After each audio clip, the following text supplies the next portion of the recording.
తాకట్లో ఉన్న మీ బంగారాన్ని విడిపించి ఆ రోజు ఆన్లైన్ రేటుకి కొంటాం. Sharma gold company.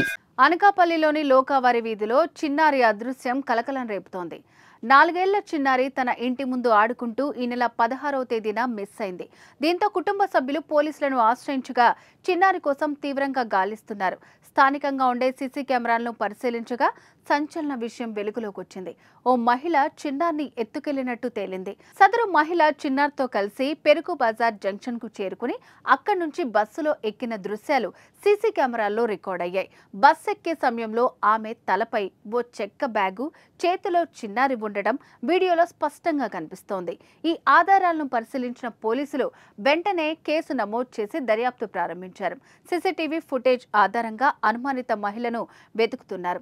ఆ మహిళ ఏ బస్ ఎక్కింది, ఎటువైపు వెళ్ళింది, ఎందుకు కిడ్నాప్ చేసింది అన్న కోణంలో విచారణ చేస్తున్నారు. చిన్నారి కనిపించకుండా పోయి 2 రోజులు గడుస్తున్నా దొరక్కపోవడంతో కుటుంబ సభ్యుల్లో ఆందోళన వ్యక్తమవుతోంది. లోహిత కిడ్నాప్ వ్యవహారంతో జిల్లా ప్రజలు కూడా హడలిపోతున్నారు. పిల్లల్ని ఎత్తుకెళ్లే గ్యాంగ్ దిగారన్న ప్రచారంతో తీవ్ర భయాందోళన చెందుతున్నారు. అయితే పోలీసులు మాత్రం త్వరలో కిడ్నాపర్ను పట్టుకుంటామని చెబుతున్నారు.